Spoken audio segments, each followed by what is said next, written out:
नमस्कार दोस्तों, स्वागत है आपका इंप्रूविंग योरसेल्फ मोटिवेशन चैनल पर। वीडियो शुरू करने से पहले अगर आपने मेरे चैनल को सब्सक्राइब नहीं किया है तो सब्सक्राइब जरूर करें। चलिए वीडियो शुरू करते हैं। पिछले कुछ सालों में मैंने हजारों लोगों की आध्यात्मिक यात्रा को करीब से देखा है। मैंने देखा है कि कैसे एक व्यक्ति भीतर से शांत होता है पर उसके रिश्ते बिखर जाते हैं। आपने दुनिया बदल दी, आपने अपनी वाइब्रेशन बढ़ा ली, पर जैसे ही आप घर लौटे आपके पार्टनर ने आपसे कहा, तुम बदल गए हो, मुझे यह नया तुम पसंद नहीं। क्या आपकी आध्यात्मिक यात्रा आपके सबसे प्यारे रिश्ते को तोड़ रही है? क्या आप जानते हैं कि आपकी सबसे बड़ी आध्यात्मिक सफलता ही आपके तलाक का कारण बन सकती है? यह कहानी है मीरा की। उसने 3 सबसे बड़ी गलतियां की जो शायद आप भी कर रहे हैं।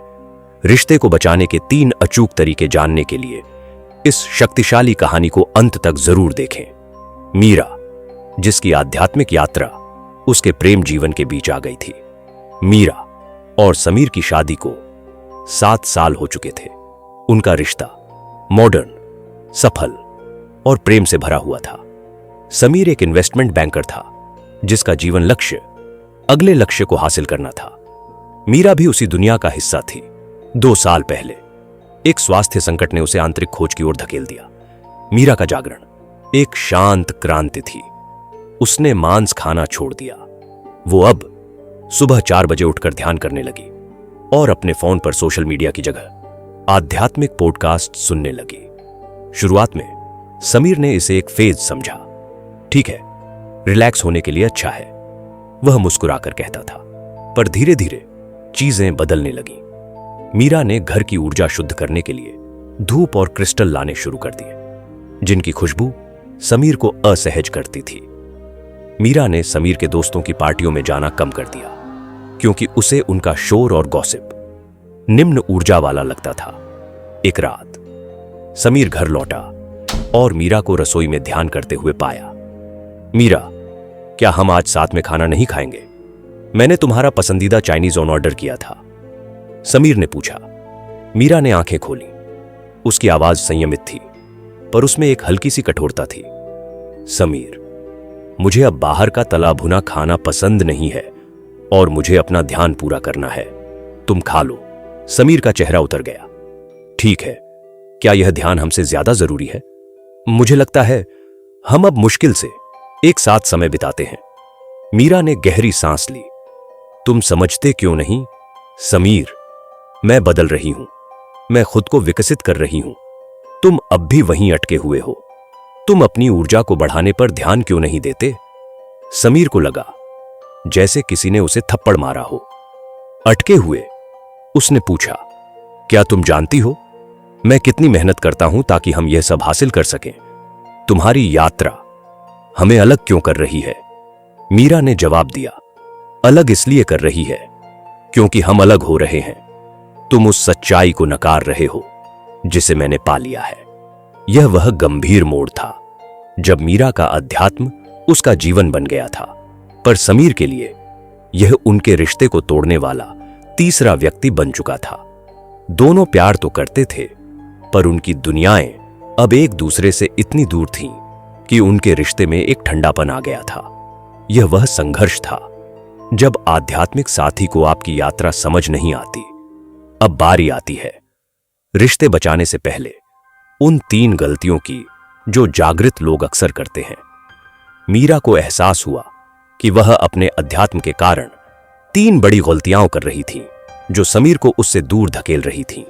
1, श्रेष्ठता का प्रदर्शन, स्पिरिचुअल सुपीरियरिटी। मीरा ने खुद को समीर से बेहतर मानना शुरू कर दिया था। उसने उसे अटका हुआ कहकर जज किया। आपका साथी अटका हुआ नहीं है, वह केवल अलग रास्ते पर है। 2, भावनात्मक अलगाव, इमोशनल डिटैचमेंट। मीरा ने अपनी भावनाओं, गुस्सा, दुख, प्यार को मोह मानकर उनसे अलग होने की कोशिश की। इससे समीर को लगा कि मीरा अब उससे दूर हो गई है, भावनात्मक रूप से उपलब्ध नहीं है। डिटैचमेंट, भावनाओं को महसूस न करना नहीं है बल्कि उन्हें पकड़ कर न रखना है। रिश्ते में भावनात्मक जुड़ाव ही जीवन रेखा है। 3, बलपूर्वक परिवर्तन की अपेक्षा, एक्सपेक्टिंग फोर्स्ड चेंज। मीरा चाहती थी कि समीर भी तुरंत शाकाहारी बन जाए और 4 बजे उठे। आध्यात्मिक यात्रा व्यक्तिगत होती है। आप अपने साथी को प्रेरणा दे सकते हैं, पर बलपूर्वक नहीं बदल सकते। बल प्रयोग हमेशा प्रतिरोध पैदा करता है। मीरा को समझ नहीं आ रहा था कि वो अब क्या करे। तब मीरा ने एक रिलेशनशिप काउंसलर से बात की और 3 ऐसे तरीके जाने जिनसे वह अपनी साधना को जारी रखते हुए भी अपने रिश्ते को बचा सकती थी। 1. समान धरातल पर मिले, मीट ऑन कॉमन ग्राउंड। रिश्ते बचाने के लिए मीरा को उन गैर आध्यात्मिक गतिविधियों को फिर से अपनाना पड़ा जो उन्हें एक साथ लाती थीं। मीरा ने 1 सप्ताह में एक बार समीर के साथ उसकी पसंदीदा मूवी देखना या उसके दोस्तों के साथ एक छोटी पार्टी में जाना शुरू किया, जहां उसने अपनी ऊर्जा पर कोई टिप्पणी नहीं की। समीर को लगा कि पुरानी मीरा अभी भी जिंदा है। यह स्वीकार करना कि उसका साथी उसकी तरह नहीं है, यह रिश्ते को शांति देता है। 2. अध्यात्म को प्रेम की भाषा में अनुवाद करें। Translate spirituality into love. Meera ने अपनी आध्यात्मिक शिक्षाओं को समीर की समझ में आने वाली भाषा में बोलना शुरू किया। तुम्हारी चिंता तुम्हारे अज्ञान के कारण है। मैं ध्यान इसलिए करती हूं ताकि जब तुम तनाव में घर आओ तो मैं तुम्हारी बात को शांत मन से सुन सकूं और तुम्हें प्यार दे सकूं। समीर को एहसास हुआ कि मीरा की साधना उसे दूर नहीं ले जा रही, बल्कि उसे एक बेहतर प्रेमिका और पत्नी बना रही है। 3. समय का समर्पण, the gift of presence. Meera को अपनी साधना और समीर के समय के बीच एक स्पष्ट सीमा बनानी पड़ी।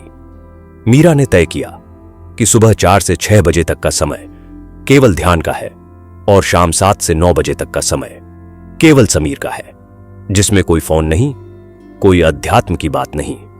जब मीरा पूरी तरह मौजूद होकर समीर को समय देने लगी तो समीर को सुरक्षित महसूस हुआ। उसने मीरा की साधना का सम्मान करना शुरू कर दिया, क्योंकि उसे पता था कि वह उसका समय नहीं चुरा रही है।